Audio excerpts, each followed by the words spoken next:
Hello everyone. So before we get into this video, I did want to give a special thanks to all the people who made this possible. We wouldn't have been able to do this without the help of the incredible women of the Greater Tidewater Chapter Executive Committee. So thank you to Allie and Stephanie, Megan and Susan and Elizabeth. And although Christina and Jennifer were not able to join us for this session, we also wanted to thank them too. As far as the rest of the Executive Committee, we thank you for your support and your efforts in highlighting the great work that your chapter is doing. And also want to give a special thank you to Camille Oakes, the ASSP Women in Safety Excellence Administrator, who came onto our call to share with us some great insights and stories about what an important common interest group WISE is to ASSP and our profession. I also want to give a thank you to the entire ASSP Region 6 leadership team. So this was a joint session between myself acting as moderator for the region in coordination with the Greater Tidewater chapter. But without the support of the Region 6 leadership team, including Mike Wolf, Chris Hinson, and Daniel Ashworth, this likely wouldn't have happened, so thank you. I called for this session because in doing some research, I saw that the Greater Tidewater Chapter EC was comprised of all women. And I'm no ASSP historian, but from what I believe, this has never happened before. Or if it has, it's one of the very few times that it's ever happened. But most importantly, what I tried to highlight at the end of the session was that this was not done on purpose. The chapter did not embark on a goal to have an all-women EC. They did not disqualify other potential qualified individuals from being on the EC in order to meet a goal. This EC was selected by their peers and elected completely on merit, and by happen chance, all these amazing women stepped up all together at the right time. And this is not only a testament to their commitment to ASSP and our profession, but how our profession is evolving. Women are being represented across in more industries and more leadership roles in a profession that has historically been male dominated. We think all of these things are incredible, and we wanted to take this hour to highlight it for the Greater Tidewater as a chapter within our region and for the rest of ASSP in taking pride in what we stand for and what we're accomplishing together. Also, in this post, I'm going to be tagging each EC member and representative from this call. And what we want to do is highly encourage you to reach out to all of us and connect with everybody. Have them in your network, work off with them for mentorship, and use them as they've used others to help build their confidence, build their expertise, and build our careers. Because as we talk about on this call, we have to do it together. And mentorship is a huge part of building our careers and expertise and confidence. So I hope you enjoyed this session, and thank you all for watching. Okay, so we just keep the IT people safe, that's all. Recording has started. That's as loud as it goes. Okay. All right, everyone. So welcome to the Greater Tidewater Chapter May meeting, hosting this panel around women in safety. So really excited. Thank you all for joining us. My name's Allie Lepak. I'm our chapter president for the Greater Tidewater chapter. And I am really excited to introduce our elected officials up here. We are all women in safety and we have lots to share. I'm really looking forward to the questions that Bryce and Camille are going to bring forward today. But first, I'd like to share and plug a couple of things that our chapter is going to be doing and highlighting in the next couple months. So in June, next month, we've got an OSHA 10 construction course that our very own Jennifer Miles is going to be hosting. It's a fundraiser for us as a chapter. So even if you don't need an OSHA 10 for construction, please think of those contractors, subcontractors, others you may work with that you can plug that information for. It would be a great opportunity to get them involved, and that's June 29th and 30th, and all of these events are on our website, so check that out. Breakfast and lunch are included on the Thursday, breakfast on Friday. It's $150 for non-members and $125 for members, so take a look at that. August 5th, we've got a baseball social at the Tide Stadium. This year we're doing the party deck, so we can hold up to 125 people, and it's a joint event with the Colonial chapter. So we're gonna bring your friends, bring your family, invite your coworkers. There is no limit. And if you have any folks that you think might be interested in sponsoring the event and doing something like that, feel free to have them contact me, and we can talk about maybe a sponsorship for the event. Region 6 Professional Development Conference. It's September 13th through the 15th. It's in Myrtle Beach. It's a fantastic opportunity to get involved. Yeah, whoop whoop! I hear it on the line. Yeah. We've already got Megan here is going to be our liaison, our primary liaison for the Greater Tidewater chapter. And so for everybody else on the call, if you're not already familiar, if you're from another chapter, if you have the chance to be a liaison for your chapter, it's a fantastic opportunity. So want to plug that. I'll be there. Megan will be there. We have several people that will be there here. So what's that? The chat. Yeah, the link in the chat. Thanks, That Bryce. was me. Yeah. Awesome. And then last but definitely not least, I wanted to highlight Cheryl here she is our student support chair. It's what we're calling her, right? Because we don't have a student section. ODU, their program's a little too small for that right now. And so in our hopes of growing it over the years, Charlene's right? online too. Oh, fantastic. Great to see you, Charlene. So Cheryl wanted, and we wanted to plug this. So if you need, if you have internships through your company that you're interested in getting a student to participate in or be a part of, we've got a memorandum of agreement that just needs to be signed. And so Emily in our crowd is actually day one of her internship with Elizabeth at Demuth Train. So really, really excited. She's ODU student and really excited to have her here. So there's a lot of opportunities. Please, if you have any questions or you have somebody that you might be interested in, or you've got an opportunity there, talk to Cheryl. So she's the lady. And we'll make sure if there's anybody that has interest and is here locally within the chat, just let me know and I will touch base with you. So, yep, we can email you a copy of that agreement. Just essentially it says ODU is not liable for anything. And we all know, right? We all know we're in that profession. So anyway, as I said, my name's Allie Lepak. I'm the chapter president. I'm also the ARVP of finance for the region. So I'm getting ready to get hot and heavy and paying all those bills for the conference coming up. So, but it's an exciting time. We have Bryce Lawler here with us. He's going to be our MC today. He works as the Region 6 ARVP of Communications, and he is the HSE manager for Cubic Corporations in Wake Forest and Raleigh area in North Carolina. Camille Oakes is our ASSP Women in Safety Excellence Administrator. She's the president and CEO for Better Safety LLC out of Atlanta. And so we've got some representation across the states today. Stephanie Neary, so I'm gonna turn the computer a little bit, okay, good. You guys can see her. Stephanie is our vice president, and she works as the construction supervisor at the Newport News Shipyard. Megan here to my left, your right. Megan is our secretary. Megan McCall. She's a recent ODU graduate, and she works as the environmental health and safety coordinator here at Sumitomo. So again, thank you for having us and hosting us. And Susan Ronker, there we go. She is our treasurer and works as the occupational safety specialist for Virginia Beach City Public Schools. And last but not least, Elizabeth Barnett is our advisory board member, and she works as the EHS manager at Demuth Train in Chesapeake. So this is our panel for today. I am really excited to hop right in. So Bryce, Camille, take it away. Cool, thank you. I wanted to start just to give and I think people in the room can somewhat hear me, I guess, sort of, a little bit, kind of. Right, somewhat, little bit? Ish. Little bit. Okay. Just talk really loud, Bryce. Yeah. The audio is good. Okay, good. Yeah, the audio online's good. I wanted to give a little precursor. So when I started the ARVP role with the region, I was obviously getting very integrated with all the different chapters of the region, but I saw Greater Tidewater in the REC makeup, and it just so happened to be all women. And I thought, well, that's great, but I also thought that's probably pretty rare. I don't know if that's ever happened with any chapters.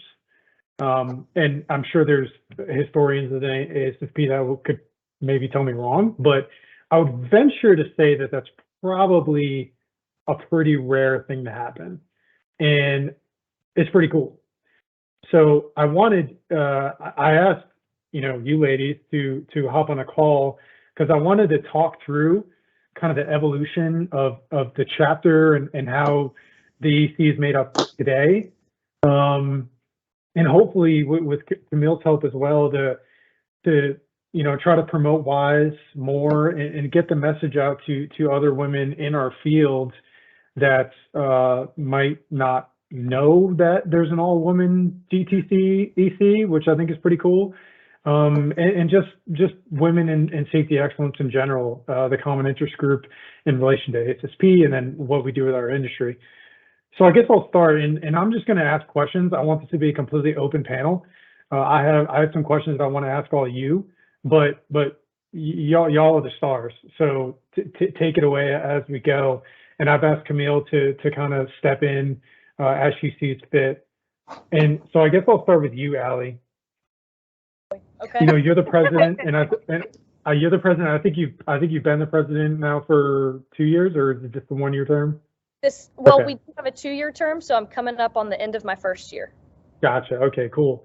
So I guess in general terms, what kind of led you into ASSP and specifically the volunteer leadership role? Like what got you into trying to take a leadership role at the chapter? So did you guys hear that question? Oh, you did hear it. Okay. Okay, you can kind of reloose. So what got me, when I think about what got me into my volunteer role and my leadership role, oh, wow, that is neat. Is it transcribing? Yes. Oh, cool. Okay, well, learn something new every day. But when I got into this, when I got into volunteer leadership, what really inspired me to get there? So several years ago, I attended the Region 6 Professional Development Conference in Myrtle Beach. Woo-woo. I saw an email about it somewhere. I asked my employer, I thought, wow, this is a pretty reasonable price. It's not too far away. National sometimes can be, it's that much more of a travel budget. And so I was able to convince them and go. And I had such a good time. And so I went, for a couple of years. But that first year, I really saw the committee that was there putting everything on, creating educational resources for the region. And they really looked like they were friends, that they had really good connections and friendships, and they were having fun doing it. And so I thought, well, that sounds like fun. Like, how can I get involved? What can I do? So for me, it really came down to, I'm getting something out of it. They're having fun while providing it. What can I do? So I was inspired. I went back to my local chapter. That was the North Carolina chapter at the time, if we've got any other NC other than Bryce on the call. And so I said, well, where can I start? Where can I plug in? And so I got involved as membership chair because I like meeting people and introducing myself and following up with folks. And so that was a lot of fun for me, and really the first step in the path of volunteer leadership that I've taken with ASSP. Great. Yeah. Shameless plug for Region 6 PDC. I love it. Susan, I'll turn it. Lots of things you can meet, lots of people you can meet, and connections you can make. So we may get into that. And it's going to be even better this year. So for those who haven't signed up, come on down. Susan, true. I'll ask you the same. You worked at I think Dominion for a long time. And I don't know how long you've served in a leadership role here, but same for you. What kind of got you into the volunteer leadership aspect of things, specifically with ASSP and the chapter? I've always been a behind the scenes person for a long time. I just found out come September, I'll be a member of the ASSP for 24 years. Wow. Yeah, there's might be people that aren't even that old on the call, but anyway, but for years I was always a behind the scenes worker and just coming to meetings and gathering a lot of stuff. And it took me actually Allie asking me to be on the executive committee. And then I stepped up. I don't mind, but a lot of times I just need to be asked. And I think it's been very rewarding because I have worked with other organizations and leadership roles. And so I feel like I've been able to bring a little bit to the table here with this group. Yeah, well, thank you for Allie for asking, I guess. Yeah, thank you. And I kind of want to dive in more toward the industry aspect of things, and I guess I'll turn this question to Stephanie. You work in shipbuilding, is that correct? Which I presume, I don't know this to be the case, but I presume it's probably mostly a male-dominated field. Absolutely. Yeah. Okay. That's what I figured. One of the questions I'm kind of interested in, and I think maybe other women that would be getting into. Actually, one of my really good friends from school, she works at the Portsmouth shipyard in New Hampshire. So I've had many conversations with her about this, but I mean, maybe give a little insight into how you got into that role, into that industry, and then one of the other aspects of this is, have you had a mentor? And specifically a female mentor, and talk to me a little bit about the female mentorship and what that's meant for your career. So these are very, very good questions. So sorry about that, was my fault. So to explain more of the shipbuilding environment I work at Newport News, and we are the only shipyard in the nation that builds the nuclear powered aircraft carriers for the U.S. Navy. Wow. And we're one of two that builds the nuclear powered submarines for the U.S. Navy. So it is, as you can imagine, working with the Navy as your main customer, especially in this current climate we are in right now. It could be at times high pressure, high stakes. There's a lot going on. And when I came into the shipyard 11 years ago, I had zero health and safety experience, if that's, you could believe that. I was pretty much off the street with an environmental science degree. The job said EH&S, so I thought environmental, that sounds great. Walked in, stepped on an aircraft carrier under heavy construction and had this deer in the headlights look. It was very overwhelmed. Exactly. I probably would too. The one guy's like, oh, she's not going to make it more than 30 days. And the joke's on them because all those guys that said that don't work there anymore. So it led into me becoming the lead for aircraft carrier construction for health and safety, and that oversees about 4,000 employees on a daily basis. So a lot of those roles and responsibilities I fell into through wanting to get to know more of the employees, like the welders and the pipe fitters and their management, to get more intertwined with their day-to-day aspects. And I did safety up until about a year or two ago, or a year and a half, 2 years ago. And now I'm in a project manager role as construction supervisor. And I built off my safety background to learn the other side of the business to keep building my knowledge base. Yeah. So from the mentor perspective, it is very hard to find female mentors in the shipyard in a active leadership role. I don't have the stats in front of me, but I think they said only 20% of the employees at Newport News Shipbuilding were female. And I think even less were deck plate mechanics, as we refer to them as. So that's the welders, the pipe fitters. And then from the leadership role, I mean, the president of our company is a female. We have multiple female vice presidents now and directors. So the climate is changing very quickly. But about 2017 timeframe, I was struggling to find any mentors anywhere that were in the same position as I was. It was hard, because I wanted to see someone that did the same thing I did. I joined ASSP and found mentors through there, but a lot of it at the time was still male, but they gave good perspective on just the EH&S world. And it does help to have both female and male mentors because they offer very different perspectives. I now have 2 or 3 female mentors, and they are fantastic because they're in roles that I aspire to move up to. But I also, ironically, I was talking to one of my mentors this morning. He's a male, but he's one of those that sees me as an equal person on the playing field, not female or male, just an equal. And we were talking about role changes and opportunities out there. So the big thing of mentors, it doesn't matter if they're female or male. You need to have someone that is willing to bring up your name in a room full of opportunities. And that's actually what my male mentors are, because they reach out to me like about job opportunities and other ways I progress. Or excuse me, I had the one, he's reading my resume right now just to make sure it showcases my job scope in the best possible way. So whether I'm EH&S or something else, right, I can move it to that next role of progression I want to down the road. So just to kind of close it out, the biggest thing is have people that will advocate for you and be your biggest cheerleader. And it's taken a while to get there and realize it doesn't just have to be a female. It can be a male, but it definitely is a female to have someone that's relatable. And they're starting to come out of the woodwork more in my industry, but it took a while. It took a lot of it. The company had to draw attention to that culture change on the forefront. So it's one of those, if you don't have that yet, just keep reaching out for it, because it took me a while to get there. And now I am mentoring other females in the industry, and that was something I've never expected to do. So there's mutual benefit on both ends. Hey, Stephanie. Yes.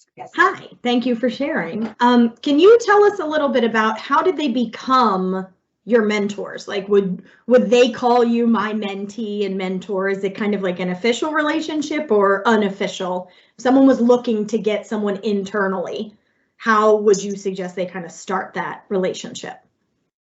So depending on the company and what kind of developmental programs they have, what kind of got me into some of the roles I had in the last 2 years is my company offered a rotation program where you can go to other departments to develop your skill set. And you are required to have a mentor during that time, like documented. So it was having that awkward conversation with someone I fully respected and worked with a lot, and said, could you be my mentor? And she was so excited to do it.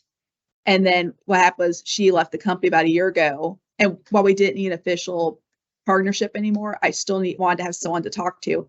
She got in touch with a friend and referred me to another person that had aligned with the same career goals as me. And it just, that's how that one happened. The other 2 or 3 I have, they just kind of organically happened when we worked on teams together, where they are offering me advice and they say, you might not want to hear this, but I think this will help you in this situation. So they kind of just naturally fell into that role of mentor for me. And just, you could tell by their body language and tone. And you could tell I mentor a lot of people, but 1 or 2 I had to ask, but I made sure it was someone that had mutual respect for, that I've worked with. The other ones I had to, it just happened. It was one of those, it's kind of weird when you have to go put it on paper, but it's one of those, you got to find someone that you kind of mesh with personality wise as well. And they're not all safety, they're not all in the EHS field, right? Definitely not. So, one of the ones I actually had one through ASSP, through the WISE mentoring program. Plug for that. Was actually an EHS manager, Darren Alexander, who's awesome. And he was based out of like the Midwest. We would talk on the phone and shoot emails back and forth. My director in EHS, she was one of my mentors, but she, there's the plug. Thanks, Camille.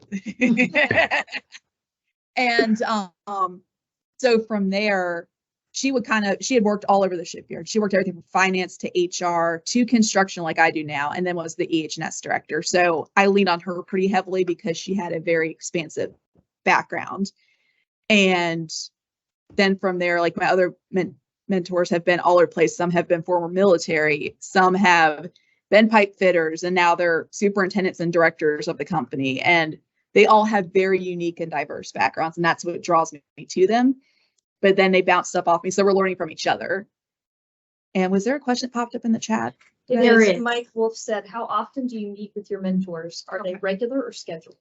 So that is a good question as well. So when we were very structured, at minimum, they want us to meet once a month. And that was just how the process worked out. And up until about recently, where my job got a little busier, and so did my one mentor, we were meeting on a monthly basis. Or we'd pick up the phone and just call at random, or email. I was just like, I just need to chat for 5 minutes because I had something on my mind. I just need to get out. But ideally, I recommend once a month. And with the mentees I have now through a program at ODU, I'm working on, they ask us to meet once a month, and we normally do it via Zoom, or I try to get in Norfolk and meet them. But I think it's good to at least have a rhythm of at least talking, because then if you go about a month or 2 afterwards, you kind of get in a rut and you realize I need to talk to someone about like a situation I'm in. But having somebody pick up the phone and talk to, even for just 5 minutes. Most of them I talked about an hour, because there's so much to talk about. But yeah, and it's one of those, it could be 5 minutes or an hour. It's just at least try to make it once a month, do some kind of check-in. Yeah. Thanks I just want to plug here I will plug the WISE mentoring program. So for one, just to Susan's point of like participation in safety, if you need to be asked, here I am asking anyone. We have a WISE, Women in Safety Excellence Common Interest Group, and we have a mentoring program, and we are always looking for more mentors and mentees. I put the link in the chat to sign up for that, but if you are unable to like be an active member of an executive committee for a chapter, then this might be a spot for someone to come in. And you don't have to be a woman to be, we accept wise guys. We're happy to have everybody involved, but this is kind of this is an official through ASSP mentoring program. And I know a ton of our newer people in safety are looking for mentors. So if anybody is interested, click that link and look it up and see if that's something you can do to kind of give back. Awesome. I want to stay in this for just another minute. And Elizabeth, I'm going to direct it to you. So can you also maybe give a testimonial as to, coming up in this career? Did you have a mentor, and now have you transitioned into the mentee role? And what has that meant for your career progression and all the things that you've accomplished thus far? Yeah, thanks, Bryce. So yeah, absolutely. I mean, I think we're all mentored frequently, whether we realize it or not. There are so many people out there. This room is full of people that I've considered mentors that don't even know it. So, Stephanie talked a little bit about her background. I came from manufacturing, and I started at the Union Camp Fiber Recycling Plant back in 1994. And one of the gentlemen that's in the room right now started at that job with me at the same time. We were kids. He was 18 and I was 21. And that got us both into this career because the safety culture there was so strong that, he and I left before the mill closed. And Troy, I don't remember if you left before the mill closed or, yeah. So we both left to do that. But even, to the point of the women in safety engineering yeah. So back in the day when I started, we had 4 teams of 18 people in this manufacturing environment starting up the plant. There were 8 women. Everybody else was men. So it's like we were the anomaly on the team. 16 guys, 2 girls per team. That's how it was split up. Yeah. So, Troy, even though he was 3 years younger than me, in a way, it was an unofficial mentor to me because he treated me just like he treated all the other guys. There were a few of them that did, and there were quite a few that didn't. Of course, this was in 1994. It's not like it is today. It's a whole lot different. But yeah, I mean, when somebody treats you as an equal and not as a man or a woman or Hispanic or Black, when they just see you for you, that is, really something. And I consider all those people that have done that for me to be mentors. And Camille, this will be of interest to you. Back when Kelly Burnish was the WISE, back then it was the chair, and then Jennifer Zeppetto was the vice chair. After her, I was the vice chair. But at that point, I was not a professional member because I couldn't, because I hadn't gotten my CSP. So when they switched it, you had to be a professional member. Then I couldn't sit for any of those things until I went back to school and got my, I had my degree. I got my degree when I was almost 40, and now I have 3 certifications. And Allie talks about that Region 6 Professional Development Committee. I've been on that for about 13 years. I'm one of the people that dragged Allie in there. But that group, I would have never gone back to school and finished my degree. I never would have gotten my certifications if it weren't for people like Kelly Burnish and Jennifer Zeppetto back in the day, Diana Stegall, Jim Thornton, he's been in our chapter for a really long time. Our chapter produces some really cool presidents. Nancy McWilliams is a past president, and I consider her a mentor too. And she's in our chapter. So we just have I've had really, really phenomenal experiences. Steve Lepock, who's in the room, is probably one of the most instrumental people in getting me involved in things. I'd show up and he's just like, hey, why don't you come do this? Come help out with this, help with the golf tournament. And he was so pesky that I just couldn't say no. But it's really, I mean, there are just so many people, and you have these unintentional mentoring relationships. But one of the things that I've struggled with, and I'm going to go ahead and say this as transparently as I can, because I'm not good at being any other way. back when I was the vice chair of WISE, Ogaga Tabahavu, if I'm sure I said his name wrong, he's amazing. He's our ARVP of Student Affairs. But when he was a student in East Carolina, they were interviewing me for an article in their student newspaper. And he asked me, well, actually, it was a young lady, and she said, the last question she asked me was, so what advice do you have for other women going into the safety profession? And before I could stop myself, I said, stop. Just stop thinking of yourself as a woman in the safety profession. If you keep acting like you're a woman in the safety profession and it's an anomaly, then people will see it as an anomaly. So at that point, I had to do some soul searching, like, should I really be in WISE? What am I doing? How does this work? But I think it's really just about building the relationships. And I think WISE is a great thing because, Bryce, as you know, I'm pretty outgoing. So, I'm not terribly intimidated, but a lot of people are. And, it's not always easy. Industries are different. I'm in the construction industry now. I used to be in manufacturing.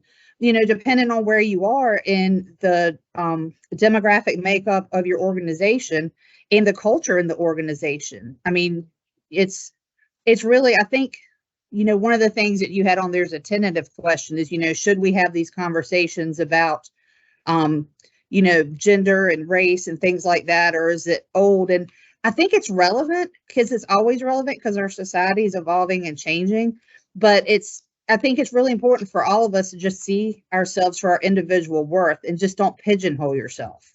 So that's my 2 cents on that. But as far as mentoring, I like to think I've mentored some people through the years and gotten them to do things. I just really want to help people succeed. And I had so many people just give me the helping hand up. Yeah, there's no doubt. I mean, and that was one of the tentative questions that, I was going to mention is, is this conversation even necessary or is it counterintuitive? But I think you've all somewhat answered that already. I mean, I think we all understand that there's value in WISE and what it represents and what it's there for and all the great things that come of it. But yeah, you're right. I think perspective on everything you just said is also, concurrently really important to understanding your role and your progression in your career and all that. And you touched on something already, and that's what Ogaga had asked you in the interview. And I was going to ask Megan this. This is literally going to be my next question, related to, Megan, I think you just graduated, right? Is that right, in March from school? Yes. Okay, cool. Yeah, well, I was gonna pick your brain in terms of being a, quote, new professional or one of the younger professionals in our career. Is there any advice you have for maybe a high school student or maybe somebody else that is in your same position of being a young professional? Any advice for them on what your role in your career looks like and means? I found doing my internship and networking has been a huge part of landing my job and just finding out what my whole field was like, and not I didn't lay myself down into one internship either. I did do 2 internships at one point. Gotcha. Troy Troy wasn't a fan of when I went to the other side of environmental health, so I did do an internship at water quality for our wastewater treatment plant, because I do like the health department part. So I did do stuff over there because I was never really a safety person. I never kind of saw myself in safety. But having set myself into ASSP and having this network on the EC board and having met all these people and being a student person at the PDC and going to all these different conferences and getting to meet people and network through all of this great, like all these great things, has really shown like the different sides of safety and all the different options out there. So it's really kind of pushed me to kind of just keep going and growing into my safety field. And having a manager that just kind of lets me grow too, and he doesn't stop me like from what I want to do, because I have a lot of crazy ideas, and Troy can attest to that. But he doesn't shut them down. He always makes me think and just why I want to do them, and then we run with it. And I think being able to grow and have somebody to support you like that is awesome. And just having a whole support system, and if you have questions, being able to fall back on that. And I really enjoy having a group of people to just vent with if I'm like, oh my gosh, I don't know what I'm doing. Allie can tell you, like, we did our headshots, and I was like, I don't think people are wearing their respirators right. I think I'm crazy. And they were like, we were like, no, you're not crazy. You're not crazy. They're probably not wearing them right. Yes. That's right. Supporting each other. Well, that's I really appreciate that, Megan, and that's good. And that kind of leads me to my next question, but I'll pause for a second. And Jim, do you have a question for the panel? You're on mute if you're asking. Hold on, let me unmute him.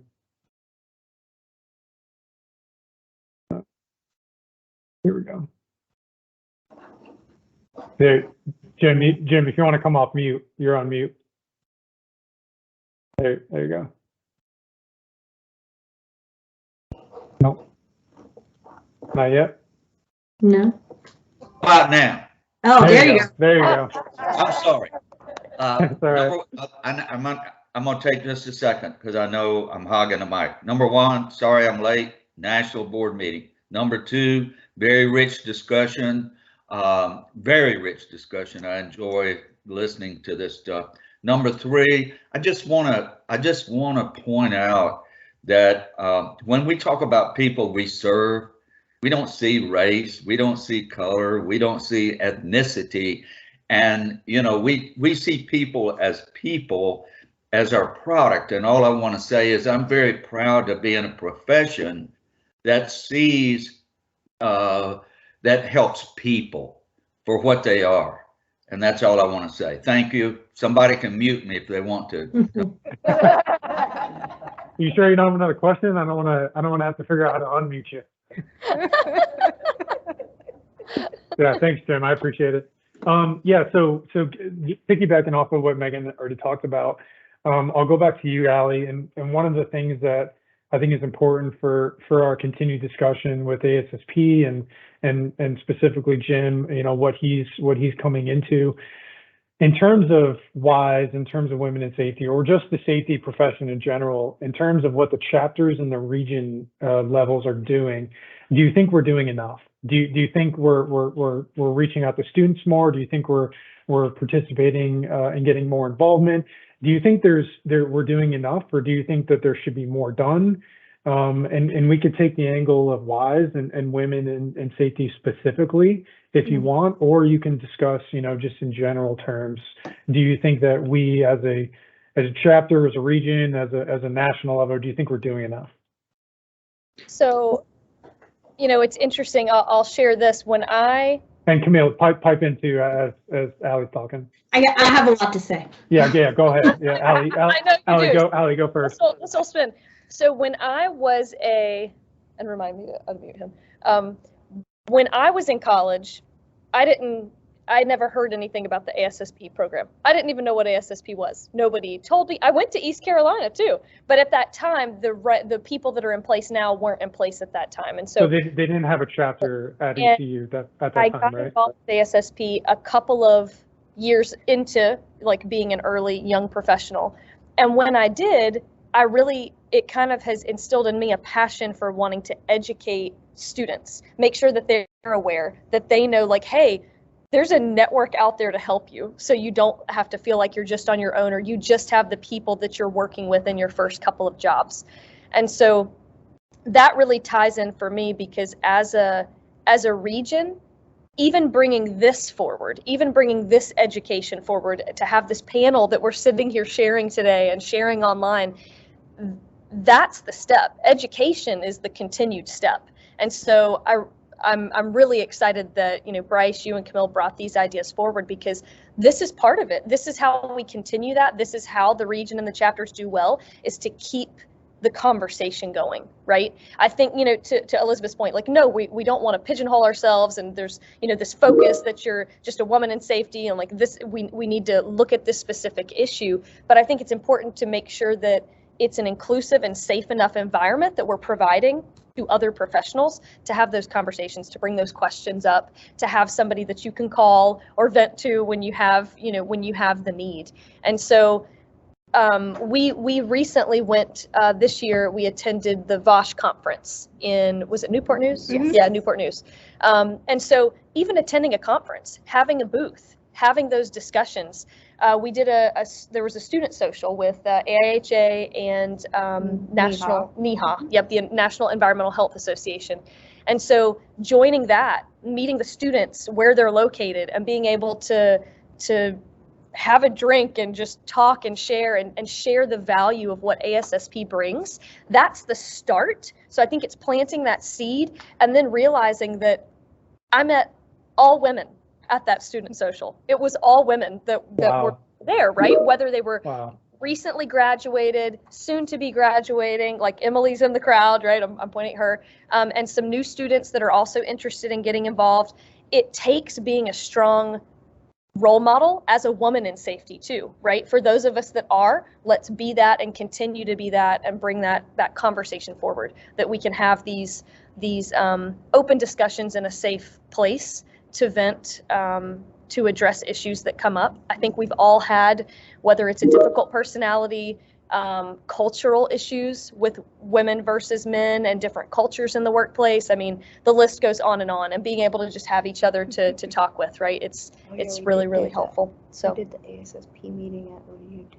Yep, and we did an ASSP meeting with ODU. We've started a trend where we're going to be meeting at ODU once or twice a year to just touch base with new students. So what, That's you know, awesome. the students that are getting involved, how do we start there? So regardless, male or female, but we're finding that there's a lot of females, right? Yeah.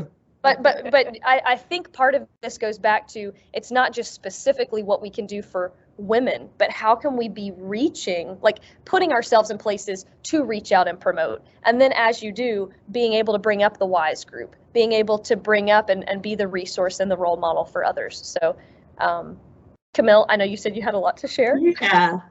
Yeah, so thank you. Well, first, I kind of want to talk about what WISE does these days, because if you're not familiar with what WISE offers, I want to talk about that first, and then I have some thoughts on all the stuff that's been said. So WISE is on our 21st year, and as Elizabeth said, or I think it was Elizabeth, yeah, that it started with Kelly Burnish and Jennifer Zeppetto, and it's been going strong since then. We have chapter WISE, which are sub-chapters of our actual local chapters. That is a kind of a subgroup of a chapter that can be started, or you might have access to that. I mentioned our mentorship programs, and then we've got a couple of committees that people can be involved with. And then one of the things that we're working on this year is advancing women to be ASSP fellows. So if you look at the list of people who have made it to the level of fellow, to the honor of fellow with ASSP, there's a significant, you can imagine the gap over the years of the amount of men versus women through that. So that's something that we're focusing on. Bryce, you were going to ask the question, like, what has being in WISE done for you, and what has that experience been like? So I've been in safety for 16 years. And for me, WISE over the past few years has been building a knowledge and then a focus. So there is a report from 2019 that talks about women in safety, and two things. One, when we're thinking about women in safety, we're thinking about safety professional women, and we're not always talking about women in industrial jobs, women in the workplace. And so we're really talking about both. but there are three major things, and then one I'll add of my own opinion, well, not opinion, my own facts, that is not listed as this in the report. But there's a report that ASSP and WISE did from 2019 that kind of goes to your point of like, is it still necessary to have the talk about women in safety and not just people in safety? And my answer is yes, it's incredibly necessary for these things. Number one, the access of the focus and the problems in women in safety and safety of women at work. Number one is the access and awareness of improperly fitting PPE.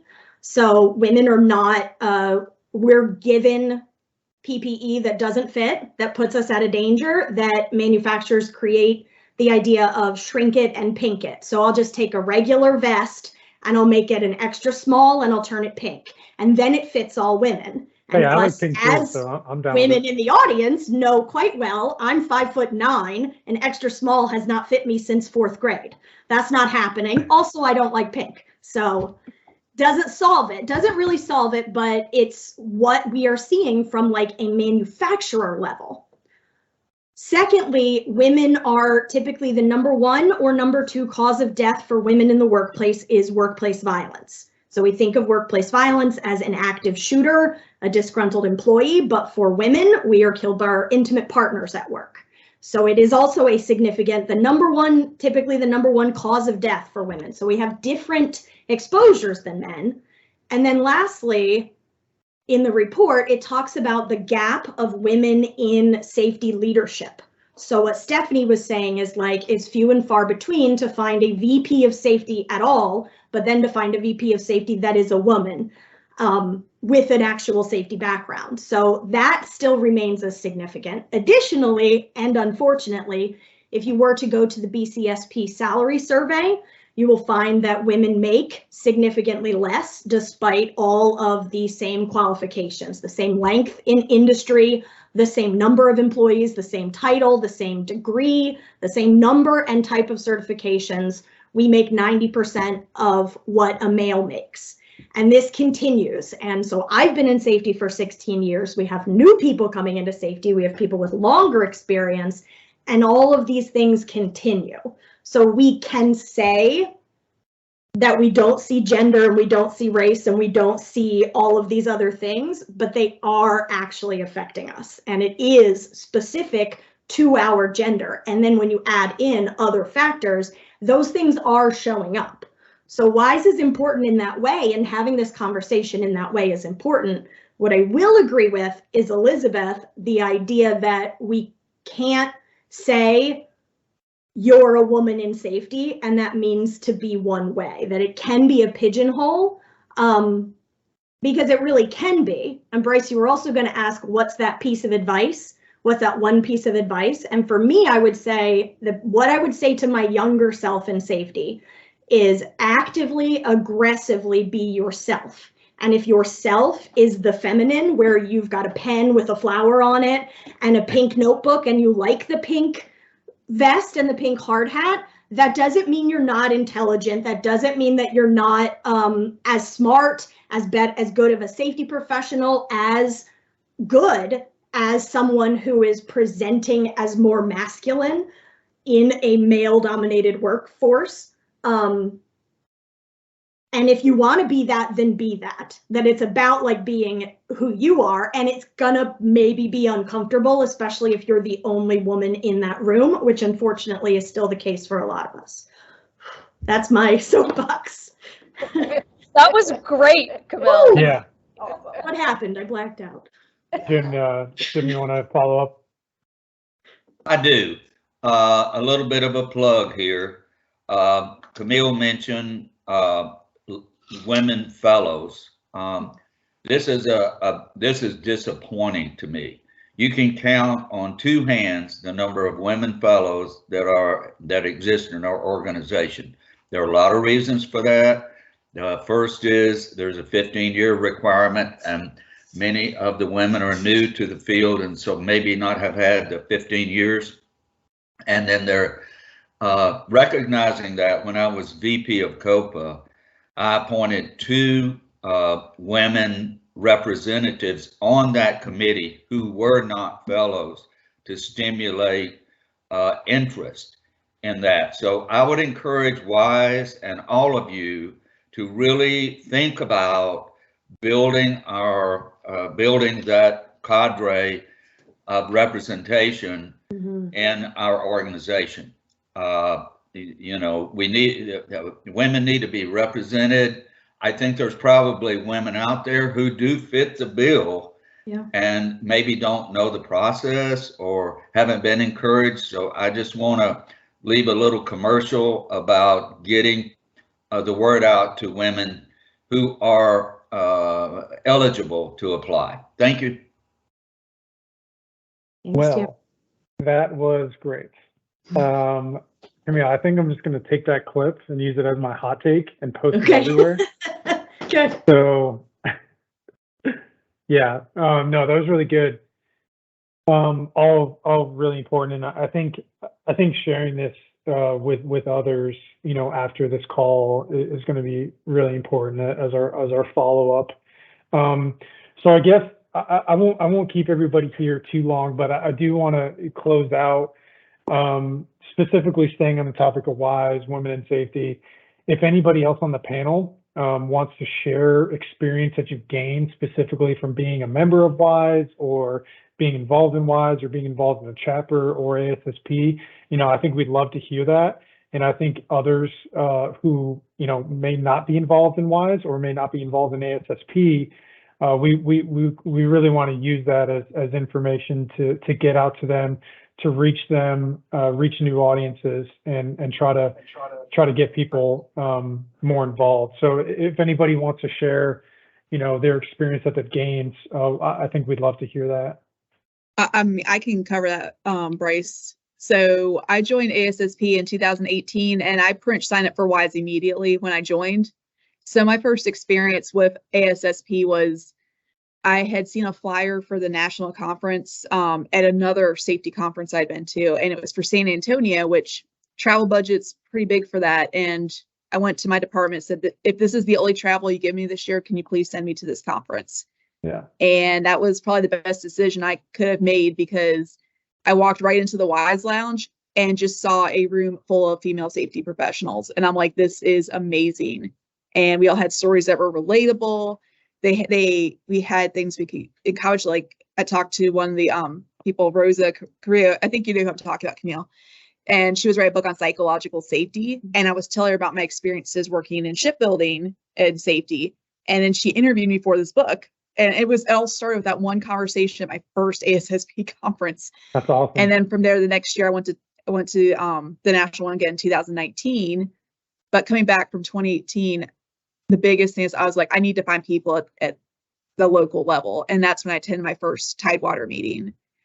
So the big thing was, even on WISE, like we have like a huge Facebook group and we all post and we're all cheering each other on. There's like over 1,000 members in that Facebook group, and it's female safety professionals and WISE guys from all over the country and some from other countries. It's pretty awesome. If you have Facebook, I recommend hopping on that profile because they post all the time about career advice. They post job opportunities for other people, internships. They're rooting people on as they travel to other areas. And I still keep in touch with people that I went to that conference with in 2018. And that's the only time I've seen them in person. And we still talk like we're old friends, or I meet people in person in the next year. And it was like we've known each other for years. So it created a whole new community for me. And then she touched on that WISE report about PPE and everything. I remember sitting in the room when Kelly and then we're going over that at the Safety 2019 conference.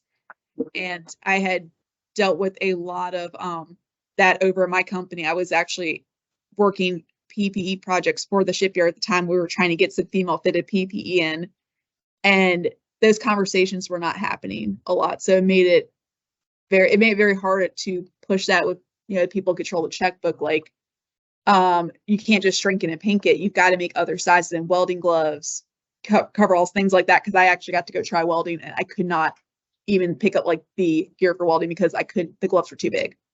That was a big thing. So the other thing tying back to WISE is, and y'all know, a lot of you guys that follow me on LinkedIn or whoever know, I have 3 daughters. They're small daughters. They're 8, 6, and 3. So a lot of girls in my house. And Me I too, mean, we're girl. already starting to have these conversations, even about me working in heavy manufacturing. They see the big blue crane as you drive past the shipyard, and they're like, Mom works there and I want to work there one day. And it's starting that dialogue of, well, you don't have to go there, and you don't have to be an engineer. You don't have to be like, work in an office. You can work with your hands and work, heavy manufacturing, or you could be in safety, whatever. It's one of those, start to have this conversation. You could do, it's not, don't feel like you're being held back because you're like the only girl in the room, because that's why I think these conversations are important. I don't want my kids in about 10 years going out into the career field and we're still having these same conversations now that we're having in 2023. I want there to see some change, but it took a long time to get there. I mean, in my field, I've already seen changes happen, but it took years. And it's one of those, it's being patient and persistent, but it's also kind of finding your community.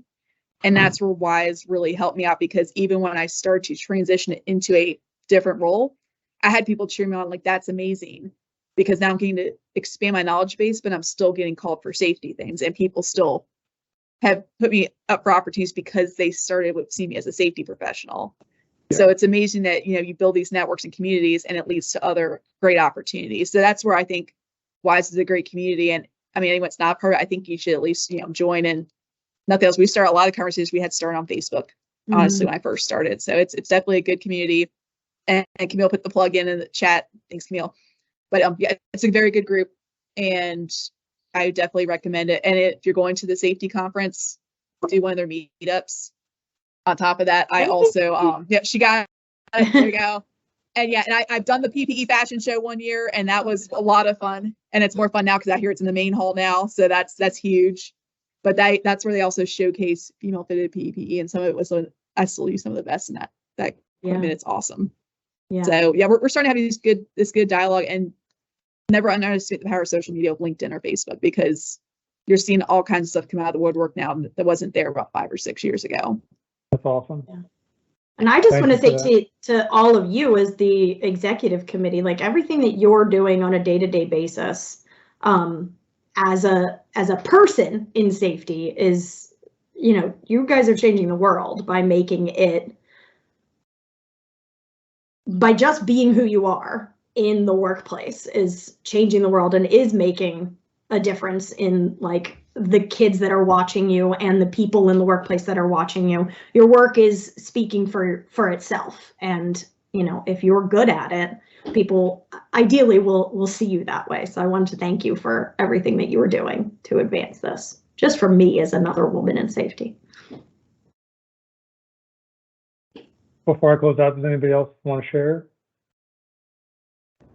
I will just share. So, right kind of in the middle of the pandemic, I switched jobs. I got into agriculture. So I worked for Bayer Crop Science.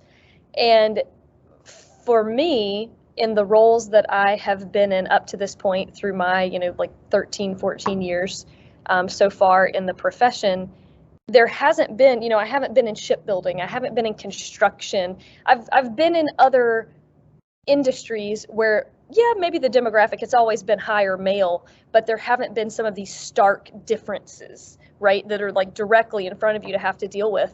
And so now being in agriculture, there are so very many different things when it comes to women and men, and the number of women, and when it comes to safety, and whether that's safety, just personal safety, like where do they go to the bathroom when they're hundreds of miles away and your coworker is another man, so some of those things. And this is where that plug for WISE, right? Where can you reach out and have your network and say, like, who else is in the agriculture industry? Because I'm still, I'm a couple years into it, but I'm still new in this. Who can I mentor with that may be in that space, right? To learn as you do grow, whether you're a young professional, whether you've been doing it a while, there's a place, a time, an opportunity, a connection that's going to help you when you need to text or call somebody and you've got a question or you've got a concern. How is somebody else doing it that's in the same field, right? We don't need to always reinvent the wheel. And so we have great resources at our fingertips with WISE and with ASSP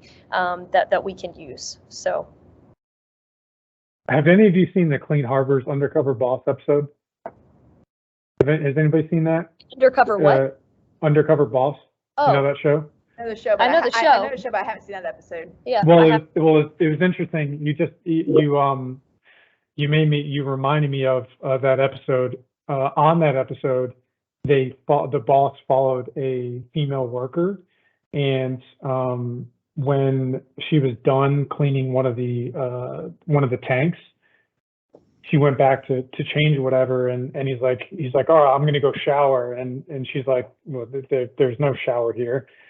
And what he ended up finding out was there was a shower, but only for the guys. So she didn't have one, and that was one of the biggest things that he changed on that particular facility, was installing a whole locker room. I mean, I think she was one of like 3 women on the job site, but it was just you reminded me of it, and I thought about how just crazy that sounded at the time when I watched the episode. I'm like, what are you talking about?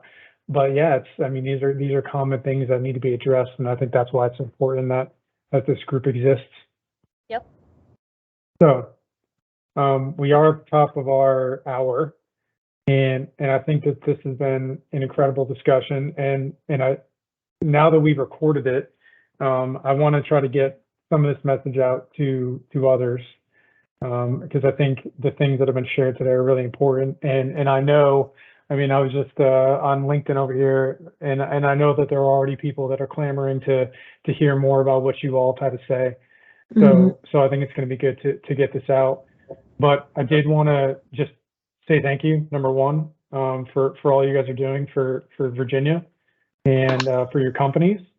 And again, I mean, I think that an all-woman executive committee, maybe we'll see that again in the future, but it hasn't been done, at least to my knowledge. So it's an incredible thing. And most importantly, I didn't mention this before, I don't think that it was purposeful.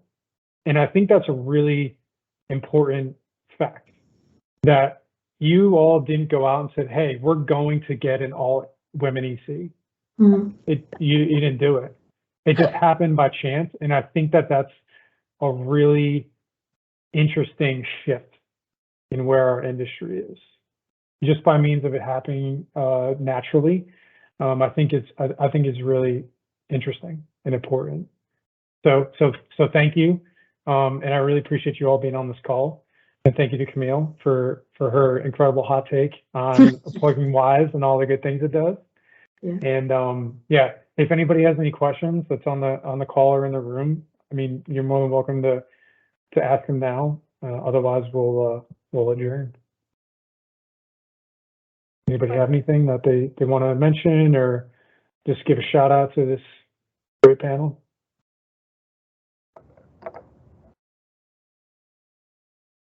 All right. Well, anyways, so that's that. Again, Chelsea's asking, does Wise have monthly meetings? We do not. The best thing that you can do is join that Facebook group and then our LinkedIn groups. As I mentioned, there is Chapter Wise, which are subgroups of local chapters, where you can connect. Typically, those are in person. They're really small. It'll be like 5 people chapter wise. But Chelsea, if you want to, I'll put my email in the chat. If you want to reach out to me, I can find out where what you need, and I can help. Yeah, and it is important to note too that there are a lot of chapters that do have Wise liaisons, and also our region has a Wise liaison too. Ashton just came on board for the region, so she's the region Wise liaison or coordinator. So there, even within chapters, there's a lot of resources for everybody. All right, well, that's that. Thank you, everybody, and thanks to Greater Tidewater for hosting this and being a great panel. Thank you, Bryce. Thank you, Camille. Thanks, everyone. Thank you.